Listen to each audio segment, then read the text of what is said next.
I just wanted some clarification on tithing. Being unable to forgive somebody who causes an offense Does towards it really matter whether someone is Protestant or Catholic? The genealogies are different from Matthew to Luke. I was wondering what the Bible said in terms of what I should do.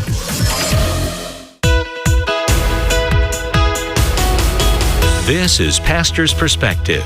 We're here every Monday through Friday providing answers on a variety of topics, including the Bible, end times, other religions, and the family.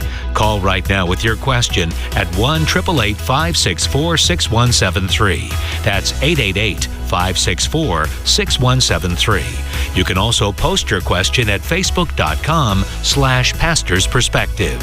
And now here again is your host, Brian Perez. Hey, so great to have you with us today on another edition of the Pastor's Perspective program. We are here and ready to talk to you about whatever it is you might have on your mind. If you're a skeptic, especially, you might benefit from today's program because we've got a couple of people here in the studio. Pastor Brian Brodersen of Calvary Chapel, Costa Mesa in Southern California, and our guest today, Justin Brierley from the Unbelievable podcast, which is primarily heard in England. Well, the radio program is primarily heard in England on Premier Radio, not Premier.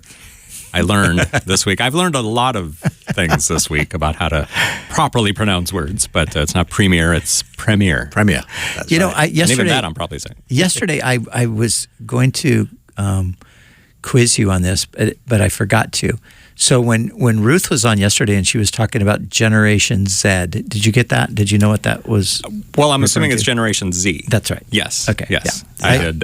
Yeah. A couple of times when she said it, I just thought your eyes sort of glazed over. Like, what is Z?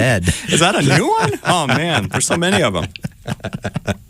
No, I figured that one out. I love it. Yeah. Justin, great to have you with us. Oh, it's great to be back. And it seems only yesterday, though it was actually a couple of months ago, I was here in studio with you. But of course, I joined you just last week to talk about the conference. Now, when you were here a couple of months ago, it was just for a few minutes. That's right. And then last week when you were on Skype, that was also for a few minutes. But we've got you here for the full hour today. Wow. And we're here to talk about the Unbelievable conference that is happening this weekend. Tonight is the first night, and tomorrow all day, and we look forward to seeing you there. Unbelievable.live is the website where you can go to purchase your tickets. Why would people want to come out to this conference? Well, because I think conversations are great. You know, we learn so much through having conversations, and it's sad when we actually stop learning from each other because we maybe think we know it all or we haven't got anything new to learn.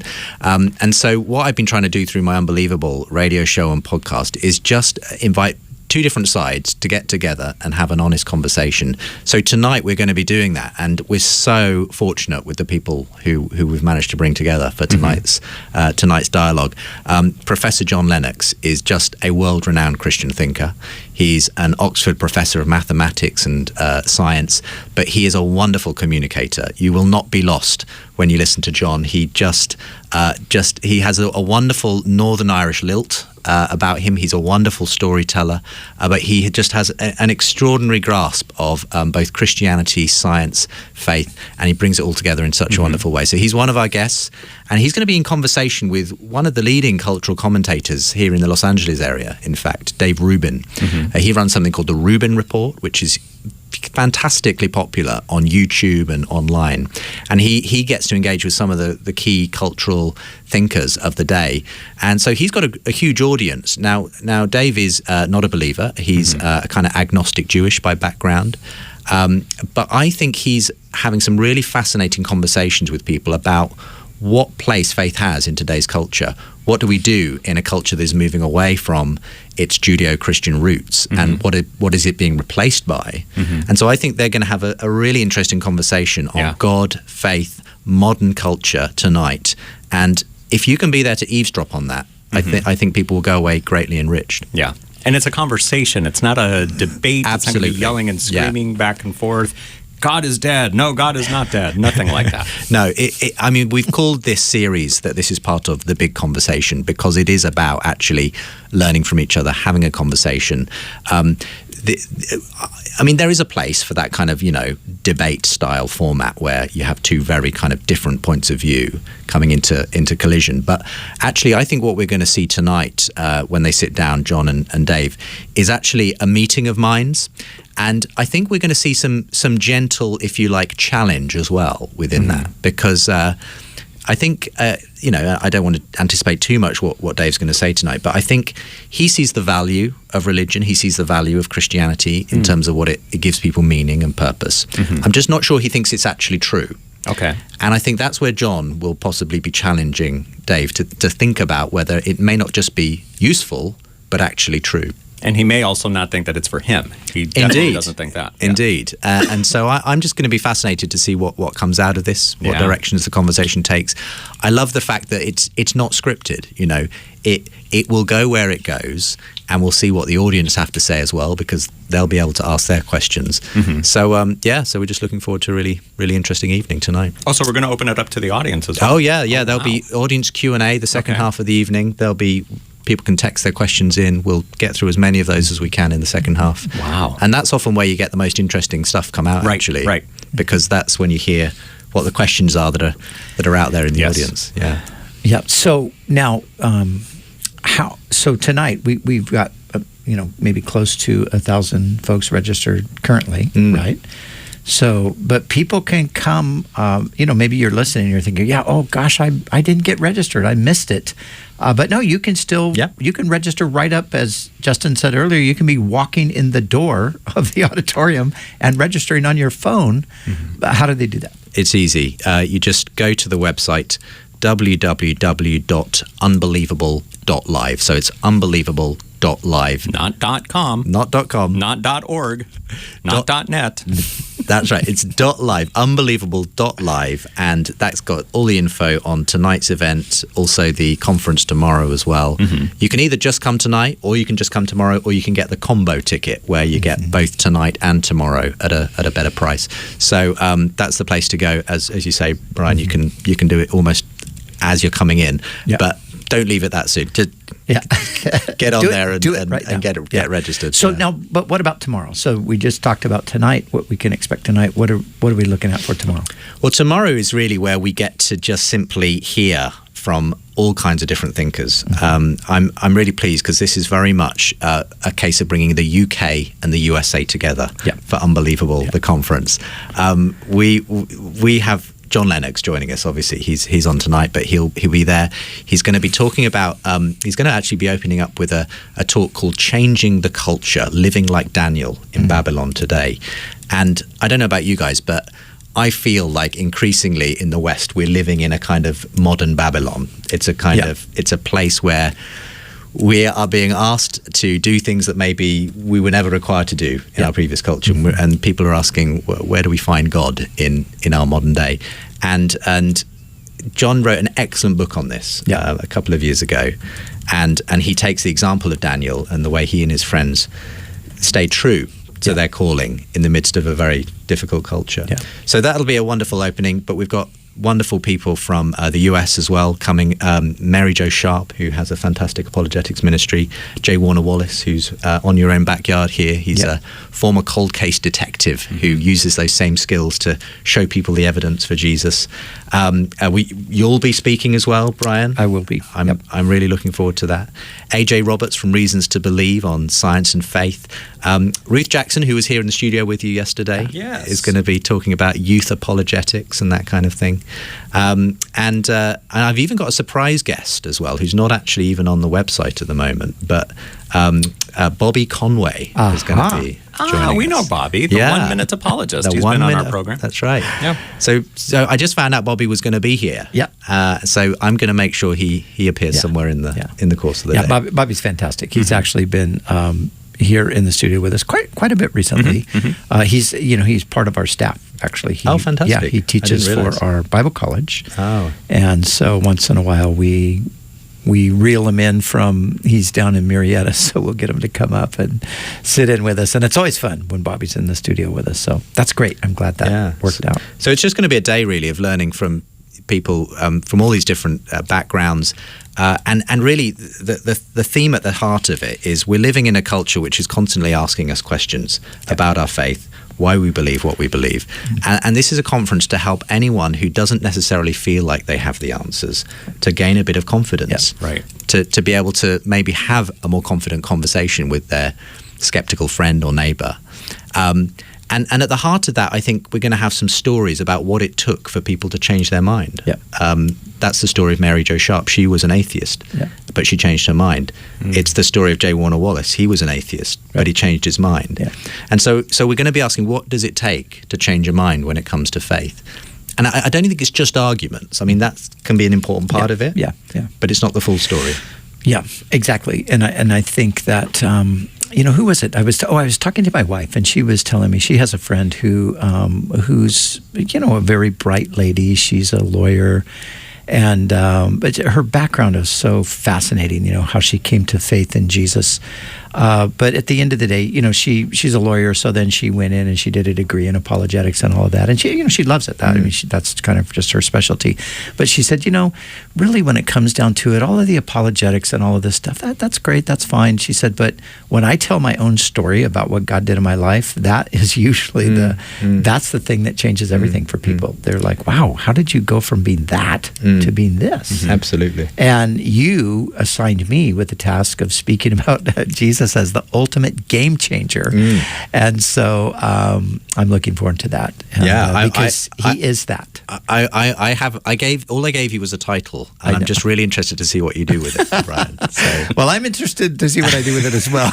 So I do need that quote from you from Tom Holland, so let's not forget that. Yeah, but it's just going to be, what I like about the Unbelievable Conference and the fact we can bring it here to Southern California this time is it's very much interactive.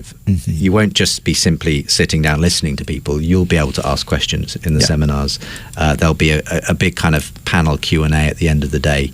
So, and you'll be able to meet people in the breaks. You'll be able to interact with people. I'll be signing copies of my book and just be really interested in meeting people who have come out for the conference. Yeah, I think it would be great, Justin, if we could talk a little bit about you, because we know you a little bit now. We know your great voice that we get to hear every now and again. And you and I have known each other for a few years now as friends, connected in the UK. But, you wrote a fantastic book called Unbelievable, and you host this program on Premier Radio.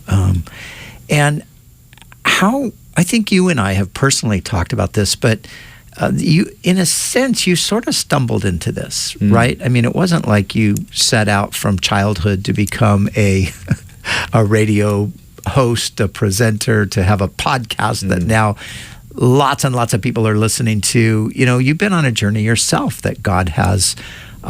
It's just been beautiful the way it's been unfolding. So can you give us a little bit of background? Yeah, well, really, our stories converge a little bit, Brian, because I got my break really in broadcasting through Premier Christian Radio in the UK, and we that radio station began in 1995 while you were still in London and pastoring a church there. So you were one of the first people that was involved in the radio station.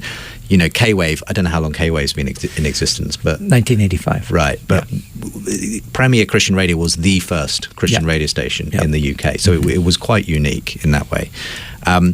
And by the time I came into broadcasting, that was about 2002. I started the station. It was my very first job. I'd never done anything like it before, but I was given a break. Believe it or not, the first thing I did at the radio station was listening through hours and hours of Bible preaching, because someone had to sit down and just listen to all the content before it went out on air. And so I had one of those jobs. So I learned how to listen through Bible preaching at about 2.5 times speed just to get through. So I was listening to, Chuck Swindoll, to, Brian Brodersen, all of these guys sort of like chipmunks, going. Anyway, that was... So when you hear them at regular speed... Yeah, it's like why are they so slow? Yeah.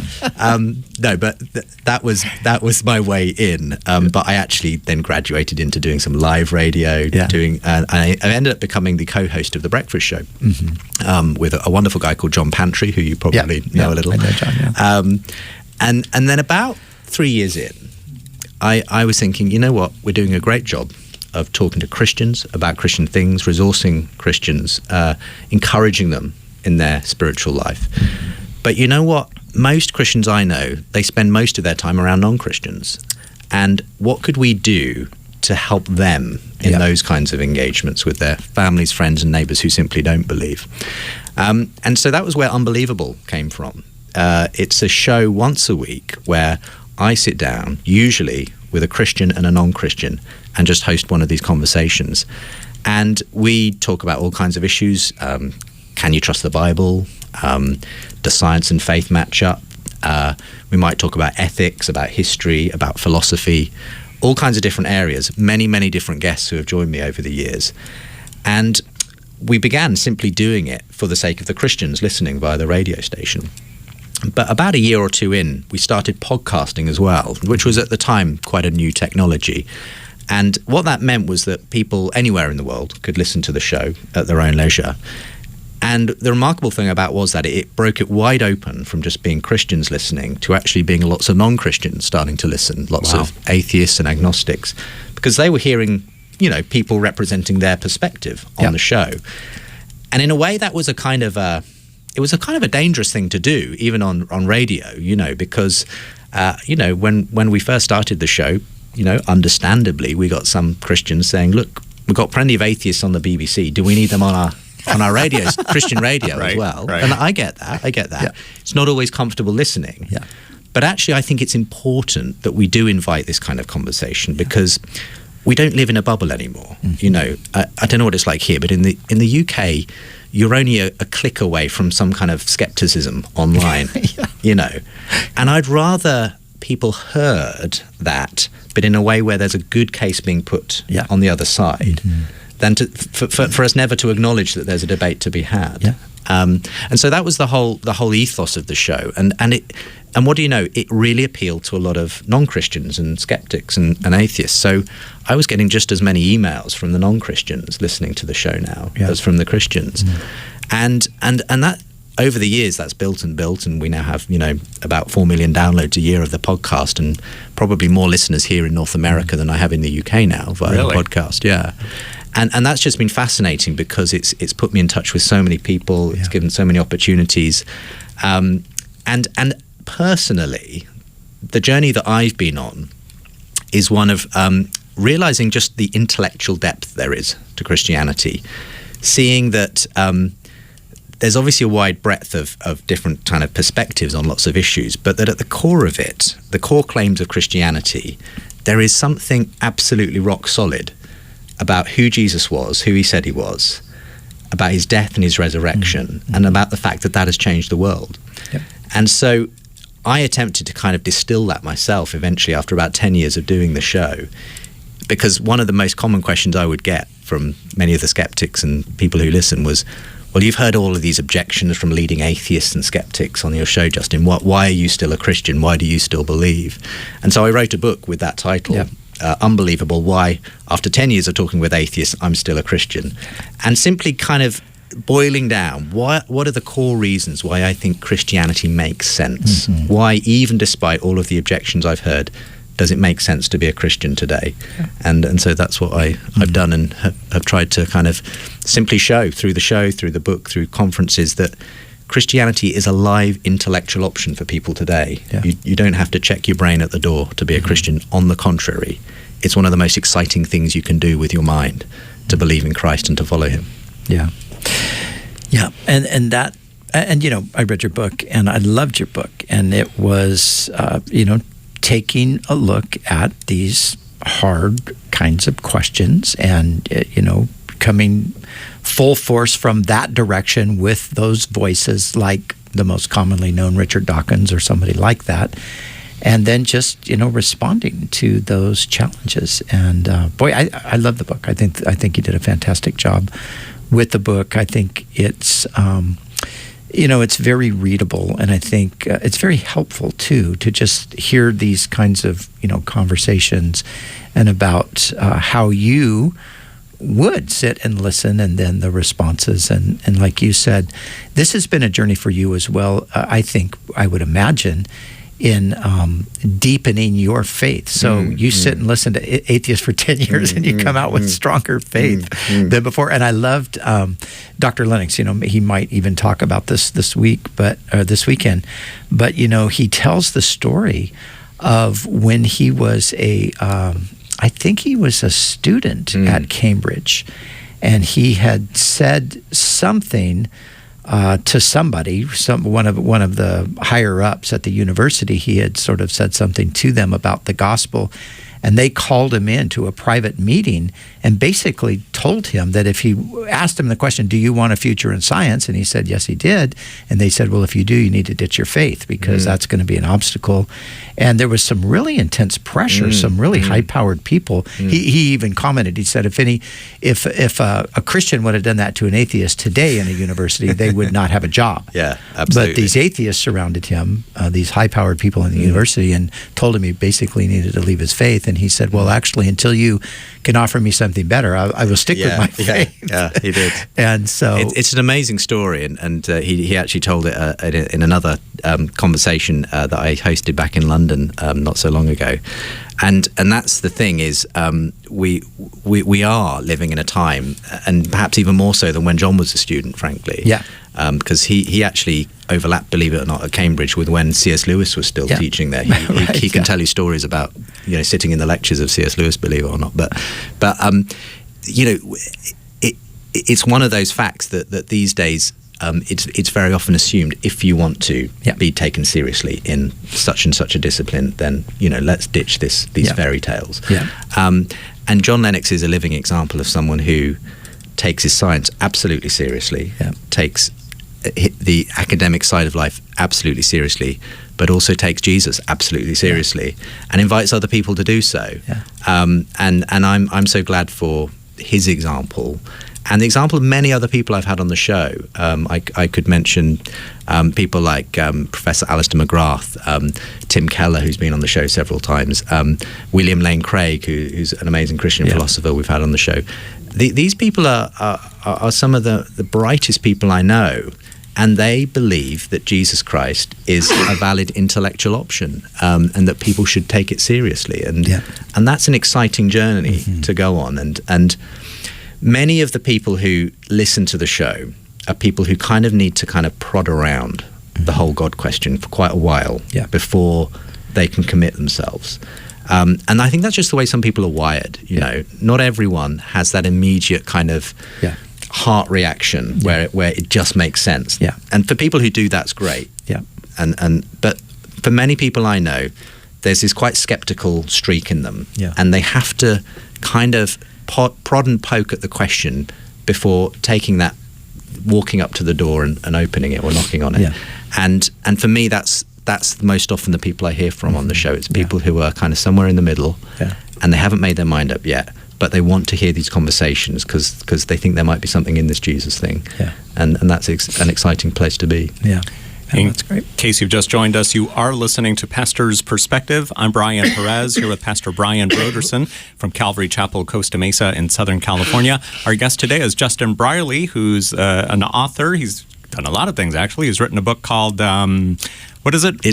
What's a smart guy like you doing in a place like church? Something like that. Yeah, it's called Unbelievable, Why After 10 Years of Talking with Atheists, I'm Still a Christian. Okay, so I was close. And that's actually the title of the talk I'll be giving during the conference on Saturday as well. Oh, very good. Yeah. Very good. Justin is also a radio host in the UK, where they're known as presenters. And that radio program is available as a podcast. It's called Unbelievable, and you can look that up. I personally do not do podcasts. But I've listened to a couple of yours in the last few weeks, and I've just been amazed by the two that I've heard. Thank you. I heard the one you did with, it was Lisa Gungor and Alyssa Childers. Yes. And in that case, it wasn't Christian versus non-Christian. It was more Christian versus... Very progressive kind of Christian. Yeah. And then the other one I heard recently was... Ken Ham and... Jeff Swearink. Yes. And in that case, it was... Young Earth, Old Earth. Young Earth, Old Earth. Well, we do that. So that's an important point to say is that as much as we do the skeptic and Christian dialogues, we also do quite a few theological discussions on important issues where maybe Christians have different perspectives on certain issues. And so that's really helpful, I think, as well for Christians who want to think through, okay, where am I going to, how am I going to put the pieces of this puzzle together? Yeah. And so that's really helpful. Because actually, kind of knowing what you believe and why you believe it, actually, I think helps you as well when it comes to those skeptics as well. Because they're going to be asking similar questions about, well, how do you put this together? How do you make sense of this? So thinking it through for a lot of Christians is a really important thing to do. And doing it in dialogue form, I think, often helps.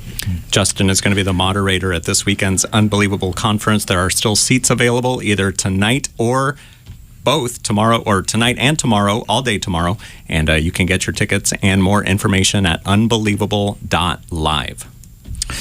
So, a couple of things we're going to go to a break here in a couple of minutes, but I was thinking, as you were saying a moment ago, Justin, the person who sort of plods around the issue and has to really think it through and all of that. And, when you read the conversion story of C.S. Lewis, it was a similar sort of a thing. It just, something happens that gets him to thinking about, I remember in the story, the most hard-boiled atheist he had ever known said, there could be something to this resurrection thing. And Lewis was like, what? How did this guy even, how could he say that?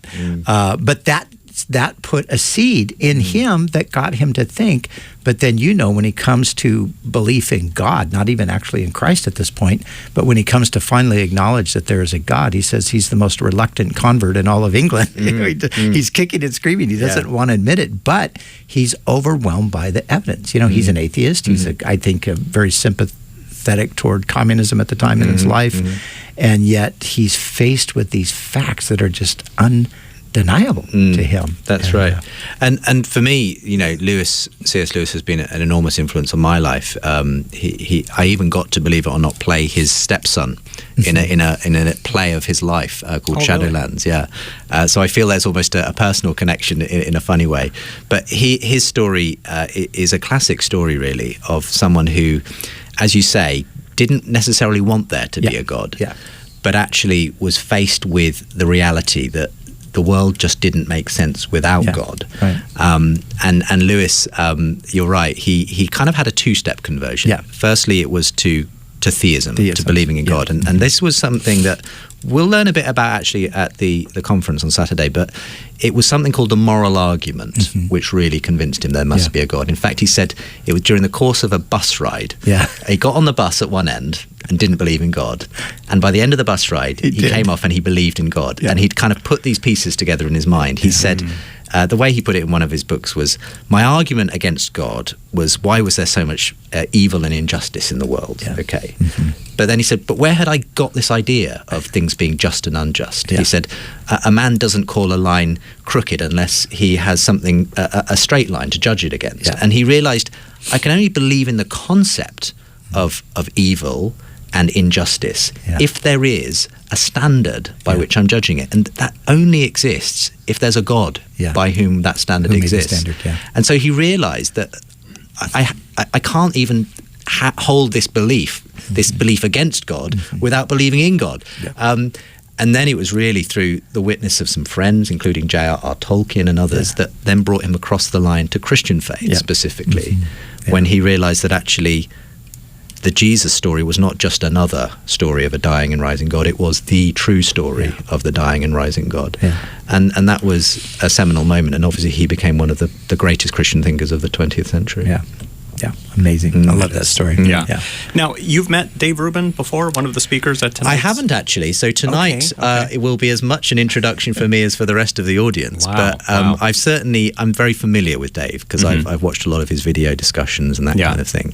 So I will be delighted to learn along with everyone else what his views are on many of the things we're talking about. And I've been really hoping that some of his fans would come out tonight. I think we will see a lot of people coming out who are big fans of Dave Rubin tonight. And I'm just excited because what I love about getting people in conversation, unique combinations of people, is you get something entirely unique out of it. And so we will have obviously Christians in the audience. We'll have plenty of non-Christians in the audience tonight. We'll all be there. We're going to just make this a space where we can have one of these very open-ended conversations. Yeah. And we're just going to see what happens, and it's kind of exciting.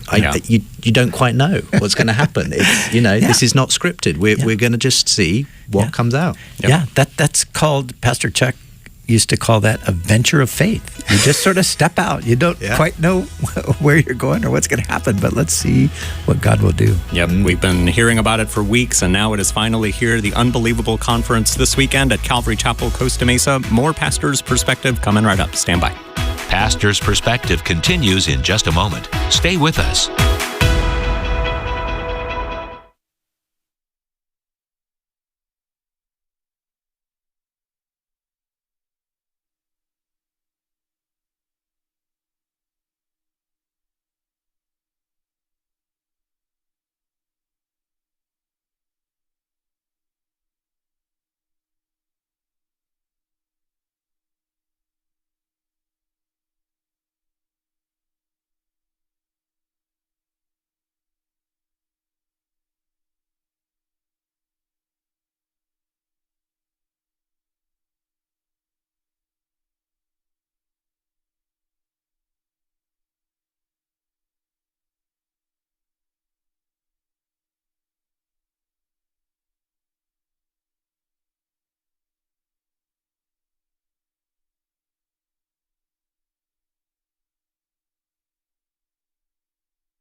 Welcome back.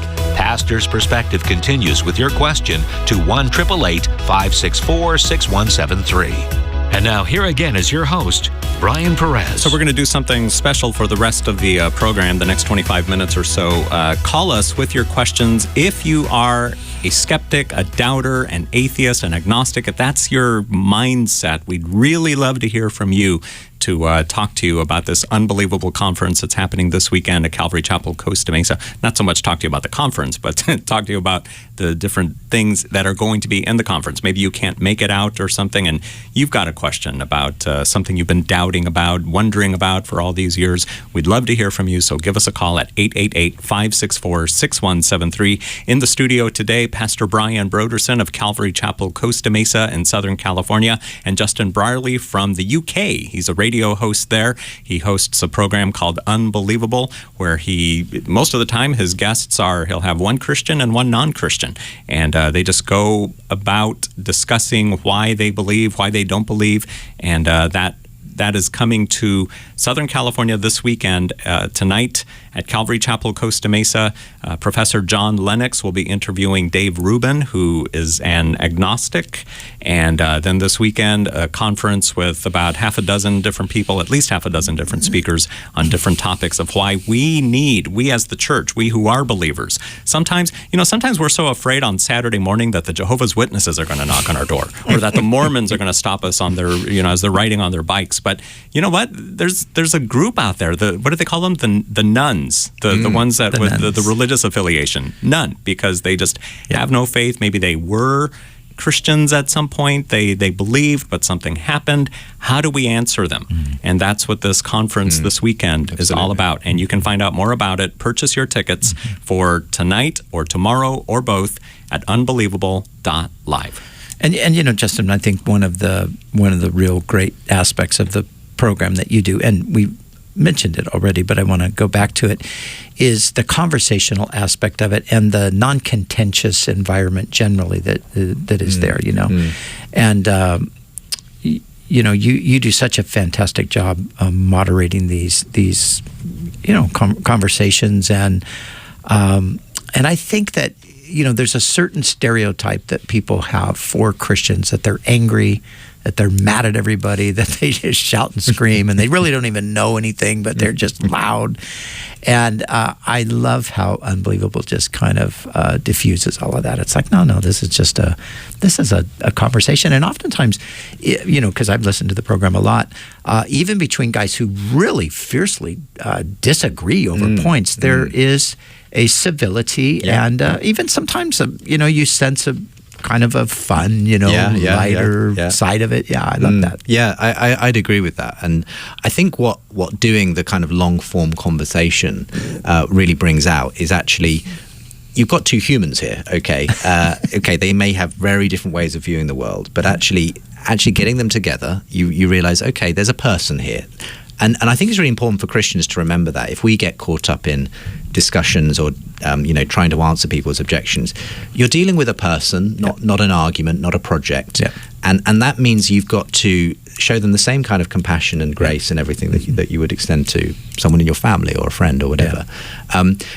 I think that's, you know, for me, that is something I need to remember even when I'm going online and I might be interacting with, you know, someone who's acting pretty obnoxiously, let's say, on a Facebook group or whatever it might be. I've got to remember, look, I can respond like for like, and that's always the temptation.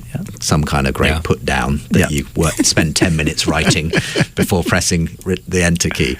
Or I can remember, hang on, there's a person behind wherever they are, behind that keyboard.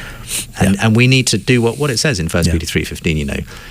Obviously give the reason for the hope that we have, but do it with gentleness and respect, because that in the end is the thing that actually persuades people. Yeah, and I think a lot of times, you know, I think the reaction that sometimes Christians have to skeptics or unbelievers, atheists, whatever the case might be, in some ways I think it's almost born sometimes out of fear. You know, it's like a fear response, like, oh no, what if they undermine my faith or something? So I'm gonna just jump out there. But you know, the more secure you are in your own faith, and you can be very secure because there's plenty of evidence there to give you that security. Then I think it just sort of takes away that aggression, you know, because you can have, and also realizing that at the end of the day, you know, God is the one who convinces people. And also, you know, when I used to live in London, Justin, we used to go out, we took a team out to Leicester Square every Sunday after service during, you know, when the weather was appropriate. And we would go out and do evangelism. We had music. We'd set up a little band and we'd do some music, and then, you know, people would gather around. And I remember early on telling the folks, like, listen, we're going to go out, and I want you to just think of, you're going to try to have a conversation with somebody today that will bring them a step closer to Jesus. Now, they might be a mile away from Jesus, so the step is going to be really short, but it's going to be a step. Some people might be right on the threshold of coming into the kingdom, so in some cases, you're going to get to do that. But, you know, so don't feel pressured, like in this couple of hours that you've got to convert everybody, you know, because Jesus talked about, he talked about the sower. A person goes out sowing seed. He was using that as an illustration of what he was doing. He was the sower. He's going out and he's throwing the seed, and it's landing on various soils, but there's a process that takes place. And I think sometimes, I know early on in my Christian life, in evangelism, there was always the idea that you really were going out to close the deal. You know, forget this seed planting. We're going to go out and reap a harvest. We're going to plant it, water it, cultivate it, and harvest it all in 10 minutes. You know? And of course that, you know, I mean, that just really wasn't all that effective. And I completely agree with that. And to be honest, I think, you know, where I see my show particularly being positioned is actually for people who are at quite a distance, Yeah. who are almost, all you're trying to do is bring down some of the barriers at that point, that they may have never even considered the idea that there might be something in Christianity. And very often all I'm trying to do is get them to listen, to simply listen to a Christian who might have something interesting to say. And my experience is that very rarely will you see someone cross the line in the course of just listening to one show. But if week after week they come back and they hear Christians and atheists having these civil dialogues, and actually the Christians kind of hold their own, and they can, then a kind of grudging respect might just start to develop, and a realization that, hey, and it's a great joy, obviously, when you do see someone finally cross that line, and Unbelievable has been part of their story to come into faith. That's wonderful. But I just as value those emails that come in where someone says, look, I'm still not convinced, but you know what? I'm going to continue listening, because this is the first time I've heard someone really making sense out of this stuff. So I value everybody wherever they are on that spectrum. Yeah, that's great. I also downloaded the Unbelievable app recently to my phone, and that's how I get all these notifications about these different podcasts that are now available, and that's how I've been listening to them. So it's a well-designed app, I must say. But yeah, so the Unbelievable Conference happening this weekend at Calvary Chapel, Costa Mesa in Southern California. Unbelievable.live is the website to get your tickets and more information and find out about all the different speakers that are going to be there tonight. It's Professor John Lennox against, well, I don't want to say against, but in conversation with. In conversation with. That sounds so much nicer. So much more pleasant. With Dave Rubin, who's an agnostic. And then tomorrow we'll have a panel of speakers on different topics. And then Sunday morning, for those of you here in the Southern California area, you might want to come out to Calvary Costa Mesa, because Professor John Lennox will be teaching for Pastor Brian Brodersen this Sunday at 8:30 and 11 here in Southern California. More details about that at cccm.com. Yeah, I'm really, really looking forward to Sunday with John. So Dr. Lennox has been with us a few times here, and of course, we've done stuff in the UK with him as well. But to have him on Sunday morning, that's that's a treat to me. So I not only get a little bit of a break, but I get a break with this wonderful opportunity to sit and listen to, such a brilliant man.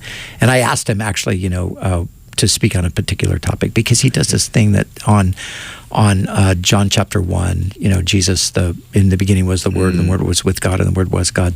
He's just, Justin, this. I mean, he's so brilliant in so many ways. Obviously, he's not a theologian; he's a mathematics professor, but he might as well be a theologian, because he's as theologically adept as anybody I've ever heard in my life. I mean, I and this term can get bandied around too much, but I do honestly see John as a sort of our generation's C.S. Lewis in a way, because C.S. Lewis, in the same way, was actually he was an English professor. That was his academic work, life's work. But he also had this incredible gift of making Christianity comprehensible, especially to skeptics, and that's what John does. And he just has a very natural way of doing it. Yeah, it's funny, because when you're reading Lewis, oftentimes he will remind people that, well, I'm just a layman. I'm not really. And you think, well, and you think, if you're a layman, then I don't know what I am. It's amazing. We're here today on Pastor's Perspective with Justin Brierley, who will be at the Unbelievable Conference this weekend at Calvary Chapel, Costa Mesa. What are some of these questions that people, like somebody listening right now? I did say a few minutes ago that we're opening up the lines for anybody who considers themselves a skeptic or an atheist or an agnostic. Give us a call, 888-564-6173. Maybe somebody's afraid to call because they're afraid we're going to shoot them down, down their argument, whatever the case might be. But that's not what it's about, right? No, absolutely not. And for me, I just really enjoy actually hearing from skeptics. I think the danger is, as you were saying earlier, Brian, that Christians can have a response sort of reaction, a kind of a knee-jerk reaction, if they hear someone asking difficult questions or questioning the Christian worldview. And I think it's actually, sometimes it's a bit like, how you have to train your muscles in order to get them up to sort of the strength that they need to be. Actually, practice makes perfect. Actually, putting yourself in a position where you're engaging with skeptics will give you the tools and the ability to actually have those conversations. The more we run away from them, the less we'll ever get into a position where we can actually engage someone. And so I've been in the privileged position of having hosted literally hundreds of these conversations over the last 10 years or so. And I can honestly say that for me, it means you can anticipate what the issues are. You know that if someone raises that issue, there is a good response to that. There is a way of understanding and explaining that makes sense. Yeah. And it means you no longer have to respond out of fear, but you can listen, you can let them have their say, and you can say, I'd love to have a conversation with you about that. Have you thought about it this way? And if someone, I think people can sense when you're afraid versus when you're loving. Yeah. And the Bible says, what drives out fear? It's love. Yeah. And so being a good evangelist apologist is not just about having the right answers. Right. Mm-hmm. It's about being simply confident in your faith and loving people where they are, not getting, annoyed at their questions and objections, but simply saying, I hear what you're saying, but have you thought about it this way? Yeah. And that can do wonders for the person who's opposite you. Yeah. And not getting annoyed if at the end of the conversation they don't full on say, absolutely. Yes, I believe. Yeah, I mean, at the end of the day, it's all in God's hands. We're just simply being used by God, and we're trying to be faithful to what He might be doing. I am so glad that ultimately someone's decision is not down to my good arguments, because goodness knows, who would have a chance if that were the case. But God, in His grace, uses us to reach people. Yeah. And it's just simply about being open and available. And if God is calling you to reach people who have some of those more skeptical objections, then consider, taking the time to learn more about it, to come to a conference, to listen to things that'll help you. And it's interesting, going back to Lewis, as we were talking about earlier, how Lewis became a theist really before he became a Christian. So he went from atheism, no God, to theism, there is a God, ultimately to Christ. And I think, apologetics a lot of times it's removing that first roadblock toward theism, especially if you're dealing with an agnostic or an atheist, right? To show people that there is, the possibility that there really is a God. I think that the fine-tuning argument is just such a brilliant argument that points to, we have to, how do we explain that everything's so perfectly tuned for life in this world? And if anything was off just the slightest degree on so many things, we would not have what we have. Well, it sounds like somebody maybe, planned that. Has been twiddling the dials in the background. Yeah. And so for some people, and that was Anthony Flu's, that was the thing that really got to Anthony Flew, who was, in a previous generation, he was probably as an atheistic philosopher, he was the most influential atheist of his generation. Yeah. And he changed his mind on the basis of evidence. He did. Yeah. He there was a famous book written about his change of mind. And I agree. I think it's so important to, because for some people, that will be the thing that takes them there. It will be an intellectual argument. Yeah. I've got many friends who were converted as adults, and an important component of that was being presented with some kind of an intellectual reason. Now, that's not the whole story, of course, and it, you can't exactly argue someone into the kingdom. They've got to kind of want what's on offer, ultimately, in terms of a relationship with God. But it can be an amazing way in. It can be the on-ramp, if you like, for a lot of people. Sure. Yeah. An argument like the fine-tuning of the universe. Yeah. I met a young man just the other day, actually, who, believe it or not, having grown up in a completely kind of atheistic home, it was in I think it was in a history class, at an A-level history class, and he had a teacher who, as it happens, was actually a Muslim, and this teacher said, for some reason, they got onto the subject of where did the universe come from. And the teacher devoted the whole lesson to talking about what's often called the Kalam cosmological argument, a classic argument for why God is the best explanation for where the universe came from. That young man left that class convinced that God must exist. And it led him on a journey ultimately to Christianity. Wow. Yeah. And I had him on my show recently to talk about it. But it's amazing sort of the things that can click someone into a completely new way of seeing things, and then God has the opportunity to actually take them on a journey. Yeah, so, that's so great. I love it. Yeah, this stuff is amazing. Now, just out of curiosity, did you ever interview Francis Collins? I've never actually had the chance to do that, though I've seen many bits and pieces with him. So Francis Collins, very celebrated scientist here in the US, who was part of the team that decoded the human genome. Right. And I think he's now still oversees the medical institute here in the USA. But yeah, a great scientist and Christian. Yeah. Yeah. Did you read his book? The Language of God, yes. Yeah. It's I haven't read it, but I've always, every time it kind of comes across my radar, I think, how come I haven't read that book? I need to read that book. He again, interesting Lewis connection there. He was an atheist, and he was practicing as a doctor in sort of 20s, and it was really through meeting patients, in particular one patient that struck him, and the way they dealt with their mortality, the fact they were going to die, with a kind of a peace that he envied, that made him start to consider Christianity. Amazing.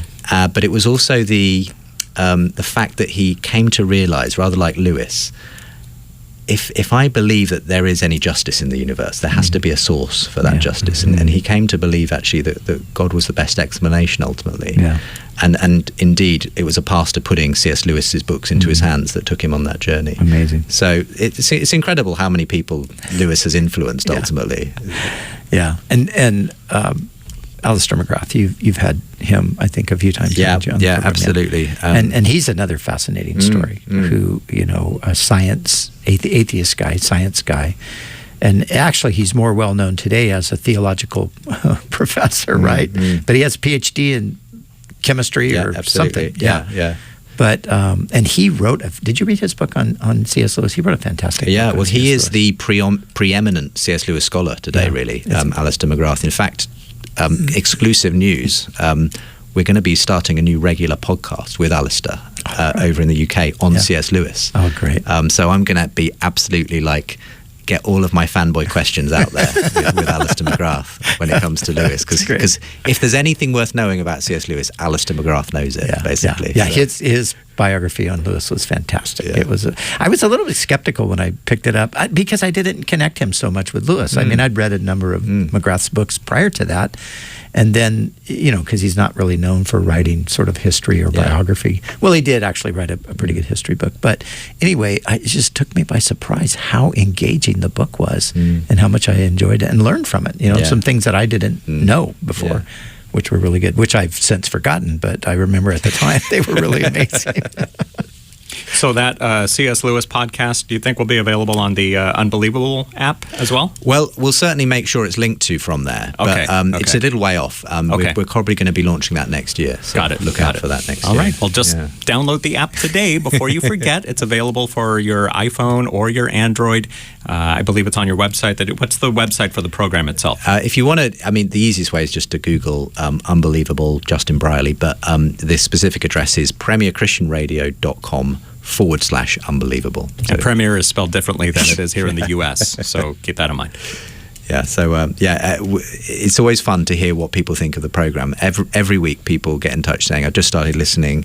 Just got tweeted literally this morning by a skeptic and atheist who started listening saying, Is that right? Hey, really enjoying this new show I've just discovered. Unbelievable. Thanks for putting it out there. I just love it. I just love that anyone can start listening and suddenly bump into God. Yeah, I know. It's such an amazing thing. All this technology and radio, of course, that's where we're on a radio station right now. And you're normally on a radio station back home. And we have the same thing. I'll just be out and about in the community. And funny enough, recently, more so than ever before, people recognize my voice. So I'll be somewhere and I'll just say something and suddenly somebody will look at me and, I have to kind of catch myself like, why is that person staring at me? And then, what's their problem? Sometimes I think that and they go, are you Pastor Brian? Oh, yeah, yes, I am. But we had that with Cheryl the other day. We went into a shoe store to buy some shoes, and Cheryl just, was talking to the person there in the store about the shoes, and suddenly some lady walks over and goes, "Excuse me, are you Cheryl Brodersen by any chance?" She said, "Oh, well, yes, I am. I hear you on the radio all the time." So, wow, that's great. I had that happen to me yesterday. I was having lunch, and I guess at the same restaurant there was this guy named Hector. Hi, Hector. And he says that he saw me, and he goes, "Is that Brian Perez. So he looked up on his phone. He went to YouTube, looked up Pastor's Perspective. He goes, that's the same guy. So as I was walking out, he was walking out. He goes, are you Brian Perez? I go, yeah. I listen to you guys all the time. You do such a great job. So that was a lot of fun too. But. Yeah, that's great. It's really an honor to be in the studio with the two best presenters that I know. I feel like kind of just a fly on the wall here with you guys. You're professional. But which is the best one? That's the question. Justin, well, you're the best in Britain, and he's the best That's in the very US. diplomatic. Very good. Very good answer. He's being Switzerland today. Solomon would be proud. Yes, indeed. You've been listening to Pastor's Perspective, a very special episode today with Pastor Brian Brodersen of Calvary Chapel, Costa Mesa here in Southern California, and Justin Brierley, who's a radio host in the United Kingdom, the UK, and also author of a book called Unbelievable. What's the rest of that? It's called Why? After 10 years of talking with atheists, I'm still a Christian. Yeah, and that's such an amazing title. Just the title itself is because, like we said earlier, I think so many times Christians are afraid that, no, if we engage with atheists, they might, find a hole in a chink in my armor, and bam, absolutely. now I'm one of them. Yeah, but I mean, what I've really enjoyed is the fact that, again, like the show, the book has been picked up by both Christians and atheists. So for Christians, it's kind of an encouragement to sort of say, okay, here's where you could begin a conversation with someone who's skeptical. But lots of atheists who have picked it up, and I've even done, I've actually invited the conversation where we've had like atheists who have read the book and even written like a response online to it, and I get them to come on the show and we talk about that, and I just think there's no end to the conversations you can potentially have, and every challenge is an opportunity potentially to it may not be them who gets convinced, but someone listening might be the person for whom actually this suddenly makes sense. And you brought some copies of your book with you, right? Yes. So they're going to be available. And I'll be signing them for anyone who wants a signed copy over the weekend. Yeah. Come on out, enjoy the great things that we have in store for the weekend, and pick up Justin's book. It is a fantastic book. And of course, Dr. Lennox, I think we got a whole bunch of his. Yeah, he's got absolutely. various titles. I just picked up his Can Science Answer Everything? Yeah, Can Science Explain Everything? It's a great new book from John, and he's going to be available to sign copies of that as well. One of his main sessions actually at the Unbelievable Conference is on the whole subject of, first of all, we're going to talk about what happened at the conversation tonight, so we're going to get a bit of a debrief and an idea of that. Right. But Brian, John's also going to be talking about the battle for the mind. Yeah. Okay, he's going to be talking about where we are in our current culture when it comes to atheism, Christianity, skepticism, and that kind of thing. And the thing with John is he's just got such a wealth of experience, stories. He has debated some of those key people like Dawkins and Christopher Hitchens. So that alone is unmissable to see John talking about that. Yeah. Yep. So again, that's the Unbelievable Conference, the big conversation happening tonight with Professor John Lennox and agnostic Dave Rubin. It'll be at Calvary Chapel, Costa Mesa. Get your tickets at unbelievable.live. Tomorrow is the conference with like 6, 7, 8 speakers, including these two gentlemen who are here in the studio with me today, Brian Brodersen and Justin Brierley. And for those of you who are in the area on Sunday morning, John Lennox will be speaking for Pastor Brian Brodersen at Calvary Chapel, Costa Mesa, both services 8:30 and 11. So thank you so much for listening to today's program. The archive will soon be available as well on YouTube and Spotify, so check that out. And thank you so much for listening to Pastor's Perspective. I'm Brian Perez. Have a good weekend, good night. God bless you, and see you at church on Sunday. Bye-bye.